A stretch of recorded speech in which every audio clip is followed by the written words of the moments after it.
The Kethva Empire had conquered 47 star systems without losing a single ship. Their massive dreadnoughts, each the size of a small moon, had crushed resistance across the galaxy with methodical precision.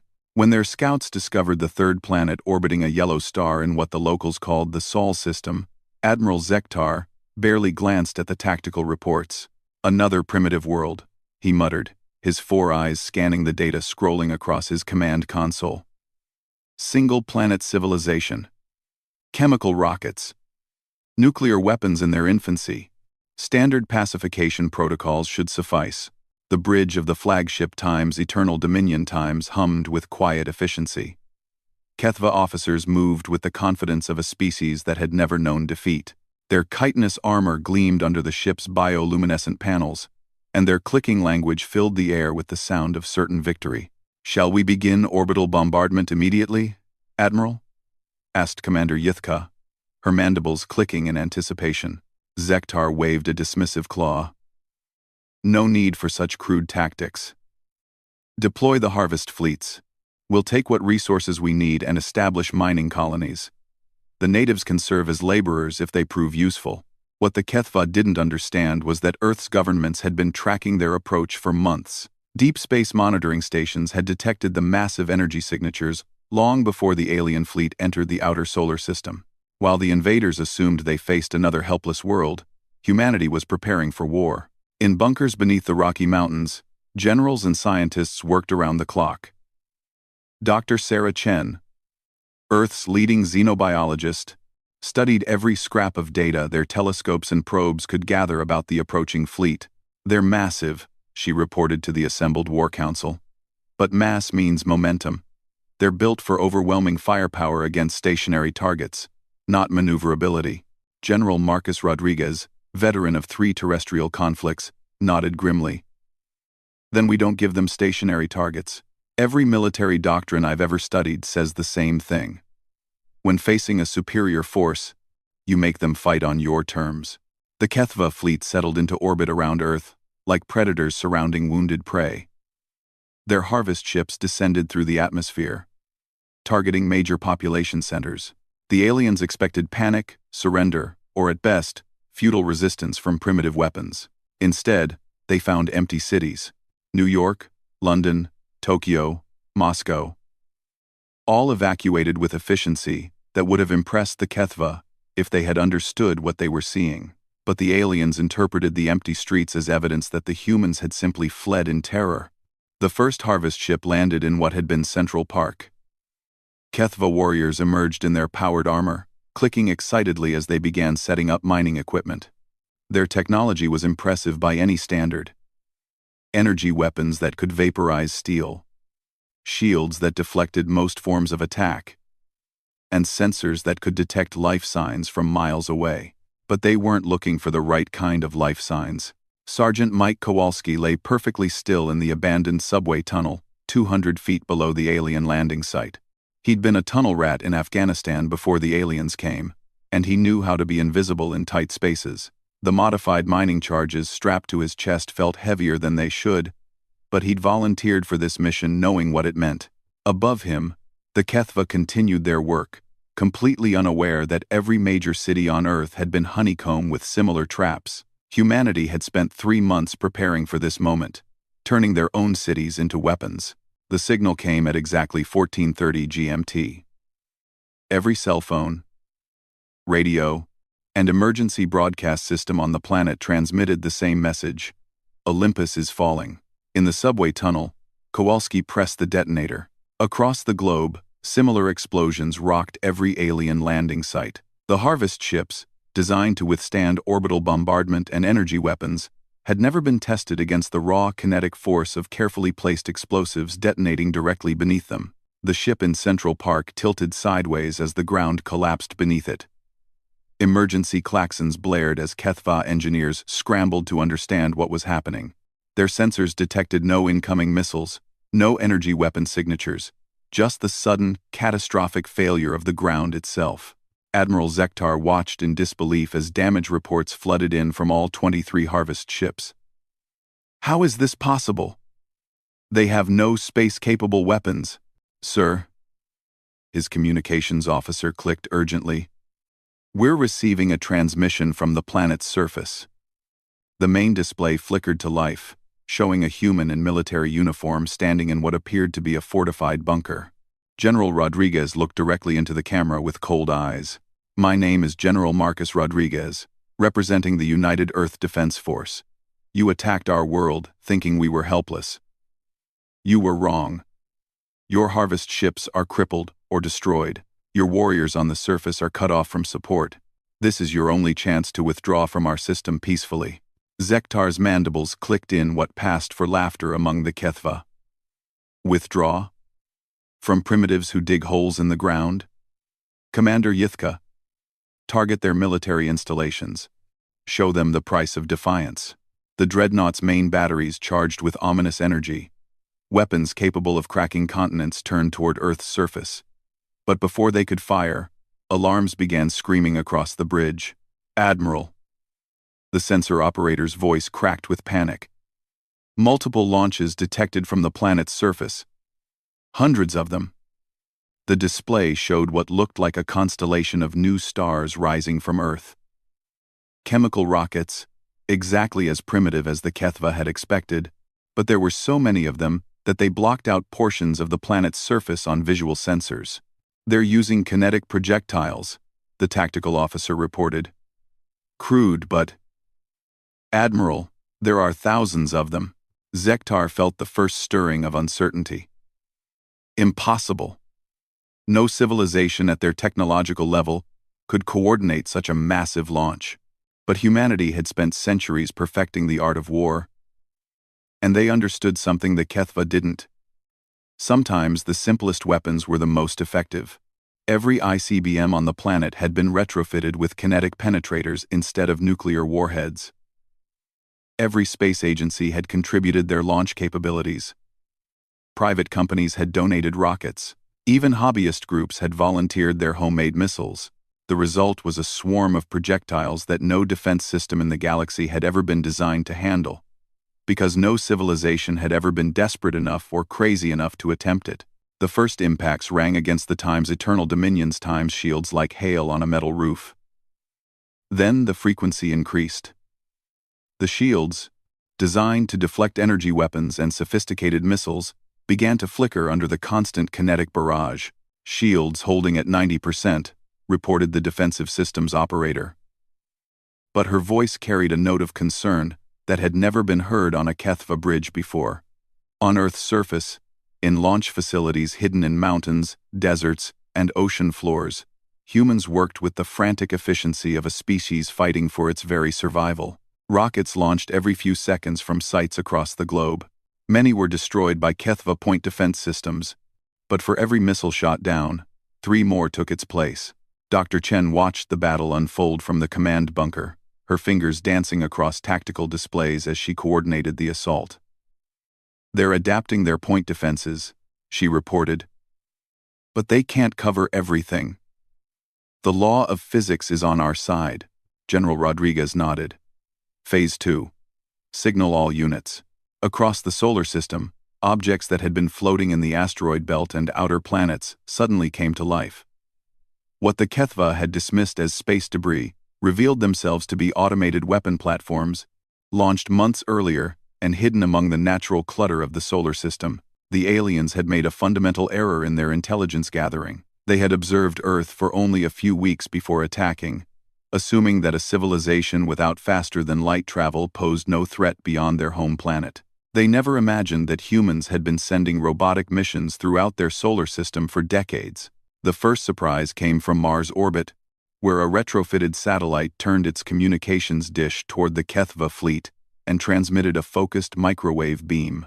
The energy level was insignificant by the standards of space warfare, but it was perfectly tuned to interfere with the organic components of Kethva electronics. Across the alien fleet, communication systems began experiencing random failures.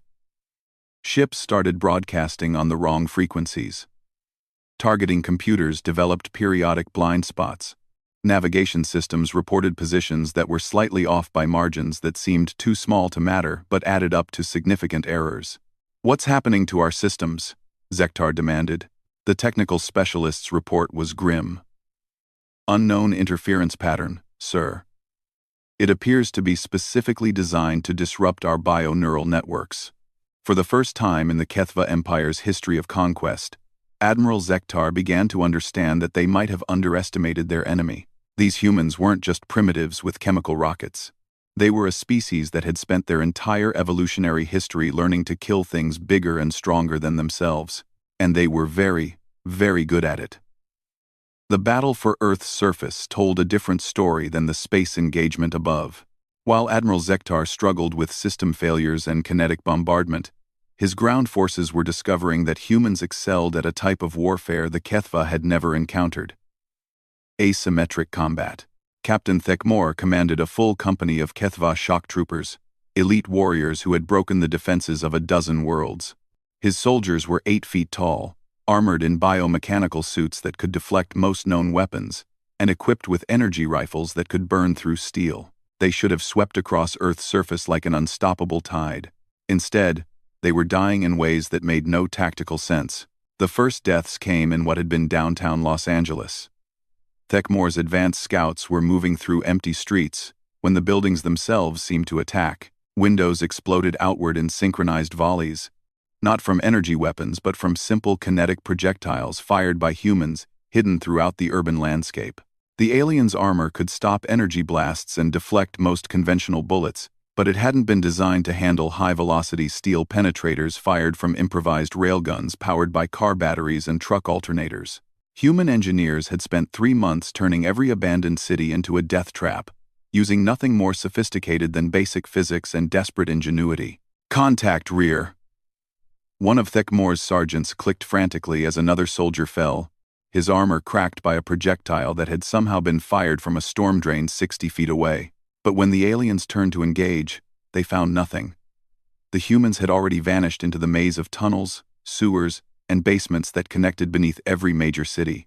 The Kethva had conquered worlds before, but they had always faced civilizations that fought conventionally, meeting force with force in open battle. Humans had learned a different lesson from their history. When facing a superior enemy, you become the environment. In the abandoned subway system beneath Los Angeles, Staff Sergeant Maria Santos watched her improvised railgun's capacitors recharge.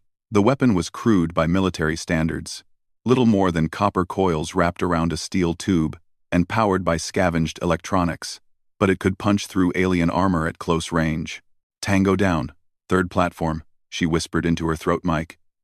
Moving to position 4, the response came immediately from similar teams throughout the city. "Copy, Reaper 7. Hounds report 2 more down on 5th Street. Ghost Team has eyes on a squad moving toward your position." Santos smiled grimly. The aliens had advanced sensors and sophisticated communication systems, but humans had something better. 3 months to prepare and intimate knowledge of their own cities. Every storm drain, every maintenance tunnel, every abandoned building had been mapped, prepared, and turned into a weapon. Above ground, Captain Thekmor was learning the same lesson that countless occupying forces throughout human history had discovered. Controlling territory meant nothing if you couldn't protect your supply lines. His warriors could defeat any human force in direct combat, but the humans refused to provide direct combat. Instead, they struck from shadows, disabled vehicles with improvised explosives, and vanished before retaliation was possible. Worse, they seemed to know exactly where the Kethva forces would be before the aliens decided to go there. What Thekmor didn't understand was that his comm system, like all Kethva technology, relied partly on organic neural networks. The same microwave interference that was disrupting ship systems was also affecting ground communications, but in a more subtle way. Every transmission was being intercepted, decoded, and retransmitted to human resistance cells. Dr. Chen had spent 2 decades studying signal processing and 3 months figuring out how to turn the aliens' own communication systems against them. The focused microwave beams from modified satellites weren't just jamming Kethva electronics, they were reading them. The breakthrough had come when her team realized that the aliens' bio-neural networks operated on frequencies similar to Earth's marine life. Dolphins and whales had been using similar communication methods for millions of years. All humanity had to do was adapt existing marine biology research to decode alien transmissions. In the command bunker, Chen watched data stream in from across the planet. Ground forces are reporting enemy troop movements 30 minutes before they happen, she told General Rodriguez. The aliens are basically sending us their battle plans in real time. Rodriguez nodded, but his attention was focused on the space battle. The kinetic bombardment was having an effect. Several HFY ships showed shield failures and structural damage. But the alien fleet was beginning to adapt. Their point defenses were improving, shooting down more missiles before impact. We need to escalate, Rodriguez decided. Signal Phase 3. Across Earth's solar system, the second wave of hidden weapons activated. What the HFY had dismissed as natural asteroids began moving with purpose. Humanity had spent decades learning to redirect space rocks for mining purposes. Now they were using the same technology to turn asteroids into guided weapons. The physics were simple but devastating. A 1,000-ton asteroid accelerated to even modest speeds carried kinetic energy equivalent to multiple nuclear weapons. The HFY shields, designed to deflect energy and absorb impacts from conventional missiles, were not prepared for mountain-sized projectiles moving at orbital velocities. Admiral Zektar watched in growing horror as his sensor displays lit up with new contacts.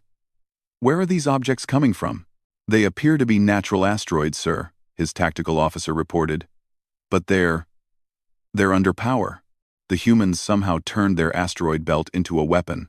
The first impact struck the Dreadnought Times Swift Victory asterisk. The asteroid, no larger than a city block, punched through the ship's shields like they weren't there and opened a hole the size of a football field in the hull. Atmosphere vented into space, carrying with it the screams of dying HFY. But the humans weren't finished.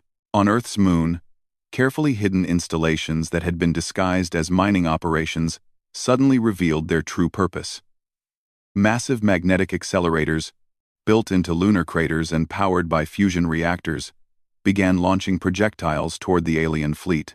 The weapons were primitive by galactic standards, essentially giant railguns that used magnetic fields to accelerate chunks of lunar rock to significant fractions of light speed. But they were also completely silent, producing no energy signature that HFY sensors were designed to detect. The first lunar projectile struck the Times' Eternal Dominion Times without warning. The slug of compressed metal and rock, accelerated to 12% of light speed, hit the ship's forward shields, and kept going. The shields, designed to deflect coherent energy, were useless against solid matter, moving at relativistic velocities. Alarms screamed across the bridge as a section of the ship's primary hull simply ceased to exist. The projectile had passed completely through the dreadnought, creating a perfectly circular hole 20 meters wide that went from bow to stern. "Damage report," Zektar clicked frantically. "Forward sections 7 through 12 are gone, sir," came the reply. "We've lost main sensor arrays, 3 weapons batteries, and, sir, we've lost contact with the forward command center." For the first time in HFY history, Admiral Zektar faced the possibility of defeat. His fleet was being systematically destroyed by a species that shouldn't have posed any threat. Worse, he was beginning to understand that the humans had planned this entire battle months in advance. The realization hit him like a physical blow. The humans had known the HFY were coming long before the fleet arrived. Everything about their response, from the evacuated cities to the hidden weapons, suggested months of preparation. These weren't primitives reacting in panic to sudden invasion. They were experienced warriors who had turned their entire solar system into a trap. On Earth's surface, the ground battle was reaching its climax. Captain Thekmore's forces had been reduced to less than half strength, picked off by an enemy they could barely see and never seemed to catch. His warriors, trained for conventional warfare, were psychologically broken by an enemy that refused to fight fair.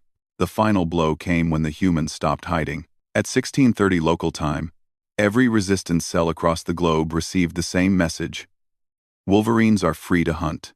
What emerged from the tunnels, sewers, and hidden bunkers wasn't the ragtag resistance force the HFY expected. It was a coordinated military operation involving every branch of Earth's combined armed forces, supported by civilian volunteers who had spent 3 months training for urban warfare. The aliens found themselves facing human soldiers who knew every street, every building, every possible avenue of attack or retreat. More importantly, they faced humans who were fighting for their homes, their families, and their species' survival. Staff Sergeant Santos emerged from a storm drain directly behind a HFY patrol.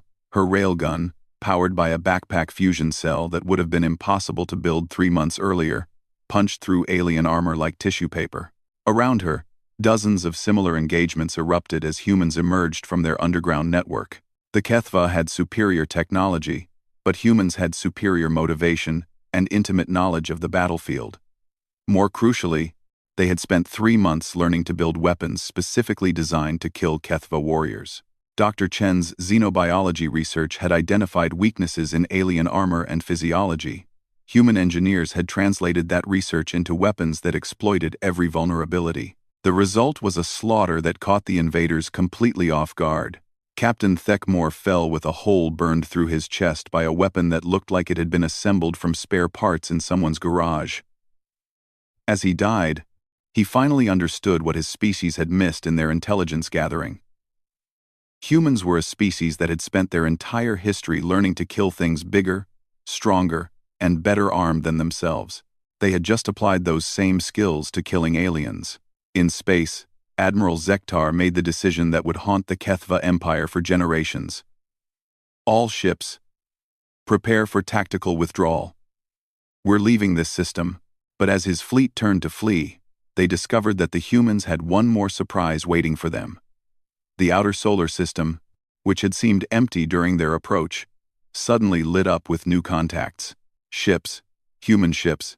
They were crewed by HFY standards, chemical rockets and fusion drives instead of faster-than-light technology. But there were hundreds of them, and they had been waiting in the outer system for months, hidden among the asteroids and gas giant moons.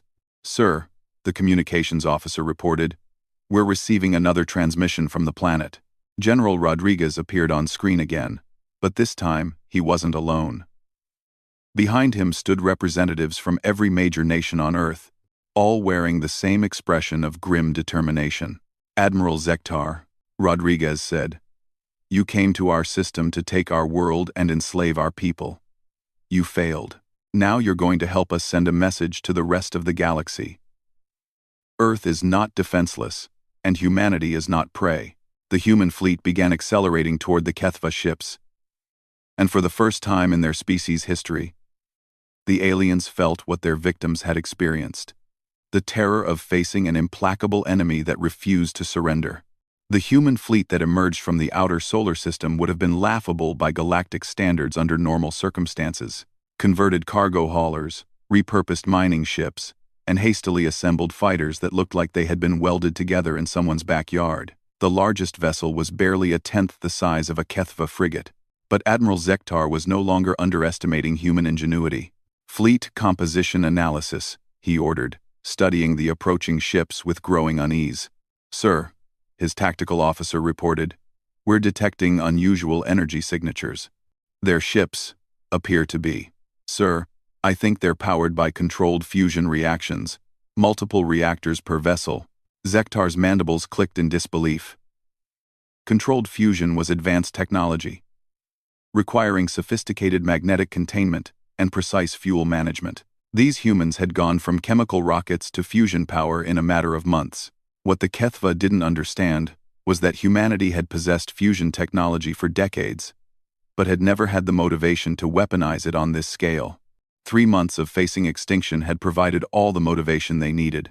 Commander Elena Vasquez piloted the lead human ship, a converted asteroid mining vessel renamed Times Terra's Fury *. Her ship carried no weapons that would have impressed galactic civilizations.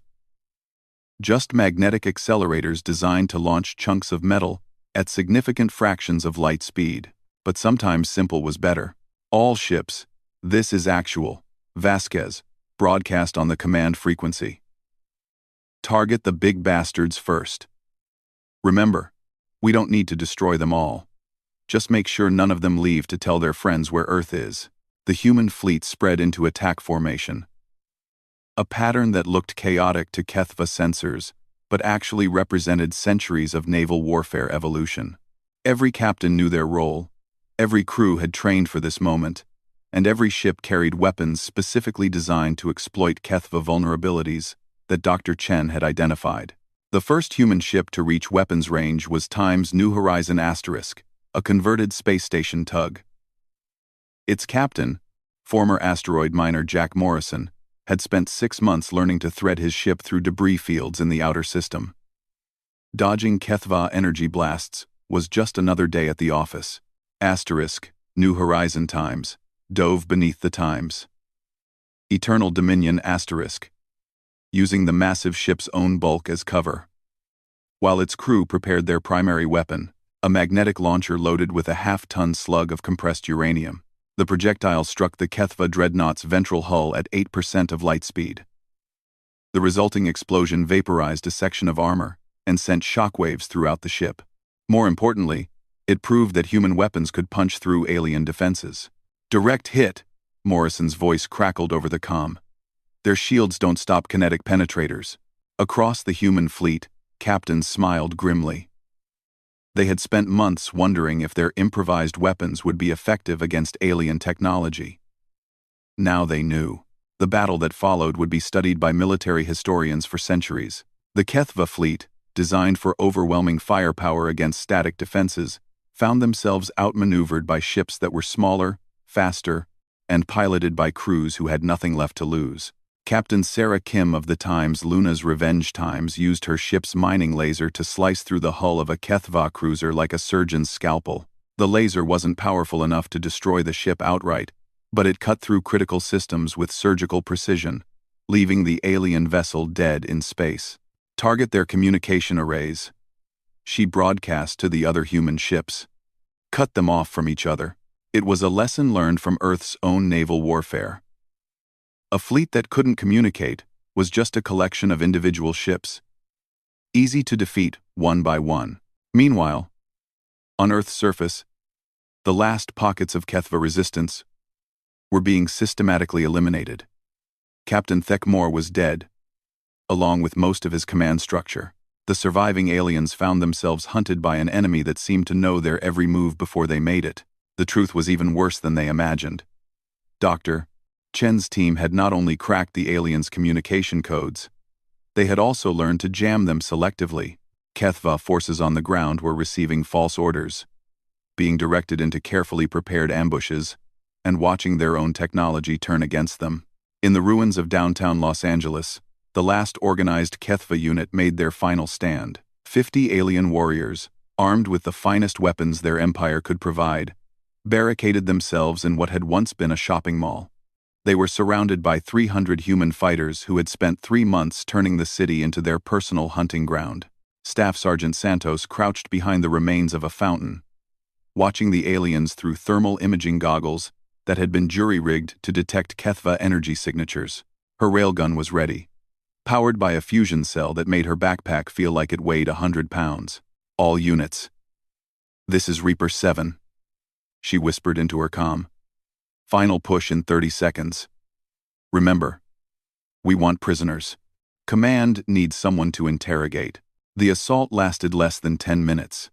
When it was over, 12 Kethva warriors had surrendered, their morale broken by an enemy that fought like demons and seemed to know their every weakness. In space, Admiral Zektar watched his fleet die ship by ship. The humans had learned something that the Kethva Empire's previous enemies never had: how to turn superior numbers into a decisive advantage. Every human ship was expendable, piloted by volunteers who understood that their sacrifice might save their homeworld. When the Times Terra's Fury Times took critical damage, Commander Vasquez didn't retreat. She rammed her ship into the side of a Kethva battle cruiser, her fusion reactor overloading on impact. The explosion lit up space like a newborn star, and when it faded, both ships were gone. Sir, Zektar's communications officer reported, we've lost Times.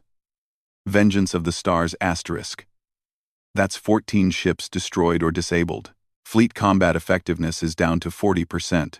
Zektar made the hardest decision of his military career. Signal, general retreat. All remaining ships, prepare for emergency jump to hyperspace. But the humans had one more surprise waiting. Hidden among the asteroids of the outer system, massive installations that had been disguised as mining operations revealed their true purpose. They weren't just weapon platforms, they were hyperspace interdiction fields. Technology that humanity had reverse-engineered from captured alien equipment decades earlier, but never had reason to use. The HFY ships that tried to jump to faster-than-light speed found their engines simply refusing to engage. They were trapped in the Sol system with a human fleet that showed no intention of letting them leave alive. Impossible, Zektar whispered, watching his escape routes disappear one by one. How do they have interdiction technology? The answer came from an unexpected source. A transmission from Earth's surface showing a very familiar face. Dr. Chen appeared on the main display, standing in what appeared to be a research facility filled with alien artifacts. Admiral Zektar, she said calmly. I should probably introduce myself. I'm Dr. Sarah Chen, xenobiologist and chief science officer for the Sol Defense Project. I've been studying your species for 23 years. The implications hit Zektar like a physical blow. 23 years? But this is first contact. Chen smiled coldly. For you, maybe. We've been studying HFY technology since your scout ship crash-landed in our Sahara Desert in 2001. The crew died on impact, but their ship's computer core was intact. We've had more than 2 decades to learn your weaknesses. The final pieces of the puzzle fell into place. Humanity's rapid technological advancement, their impossibly coordinated response, their weapons specifically designed to counter HFY defenses. None of it was improvised. It was the result of over 20 years of preparation for this exact moment. The human fleet closed in on the remaining HFY ships like wolves surrounding wounded prey. Ship after ship fell to human weapons that had been designed specifically to kill them. The aliens' superior technology meant nothing against an enemy that had been studying their weaknesses for decades. Admiral Zektar's flagship was one of the last to fall. As human boarding parties cut through his hull, he transmitted a final message to what remained of his fleet. This is Admiral Zektar of the HFY Empire. We came to conquer a primitive world and instead found a species that had been preparing to kill us for over 20 years. They turned their entire solar system into a trap, and we walked into it like newly hatched younglings. The transmission cut off as human soldiers breached his bridge. 3 days later, the Sol system was quiet again. Of the massive HFY invasion fleet, only scattered debris and a few heavily damaged ships remained. The human fleet had taken losses, but Earth survived. In the aftermath, as rescue crews worked to recover survivors and salvage alien technology, General Rodriguez stood in the command bunker, addressing the assembled leaders of humanity. Ladies and gentlemen, he said, we have a choice to make. We can stay here, hiding in our solar system, and hoping no one else decides to visit. Or we can take the fight to them. Dr. Chen stepped forward, carrying a datapad filled with information extracted from HFY prisoners. The aliens' databases contain the locations of 47 conquered worlds. Entire civilizations enslaved or destroyed by the HFY Empire. She looked around the room at faces that had been hardened by 3 months of total war. We now have their technology, their ships, and their star charts. We know where they came from, and we know where they're going next. The vote was unanimous. 6 months later, the first human fleet departed the Sol system using captured HFY hyperspace drives. Their destination: the heart of the HFY Empire. Their mission: to free the enslaved worlds and deliver a message that would echo across the galaxy. Earth was no longer hiding. Commander Elena Vasquez, survivor of the times, Terra's Fury times, and now captain of the captured Dreadnought times, Human Vengeance, *, stood on her bridge watching hyperspace swirl around her ship. Her crew was a mix of human veterans and liberated aliens from the HFY's former slave worlds, all united by a common cause. Captain, her communications officer reported, we're receiving a transmission from the HFY homeworld. They're demanding to know what happened to their invasion fleet. Vasquez smiled, the same cold expression that had terrified alien invaders in the Sol system. Send them our response. The message that reached the HFY Empire was simple but effective. grainy security footage from Earth's surface showing human soldiers standing over the wreckage of alien ships, followed by star charts marking every world the Kethva had ever conquered, and finally a single sentence in perfectly translated Kethva: "We're coming for you." The age of human expansion had begun, and the galaxy would never be the same. For the Kethva Empire, the failed invasion of Earth marked the beginning of the end. They had struck first, confident in their superiority, never imagining that their primitive targets had been preparing to kill them for over 20 years. None of their ships made it home, but their disappearance sent a message that spread across the galaxy. Somewhere in the outer rim, a species called humanity had appeared, and they were very, very dangerous. The other galactic powers took notice and began making preparations of their own. Some sought alliance, others prepared for war. But all understood the same fundamental truth. Humanity had arrived on the galactic stage, and they had announced their presence by destroying one of the most powerful fleets in known space. The age of hiding was over. The age of human expansion had begun. The hunt was about to begin.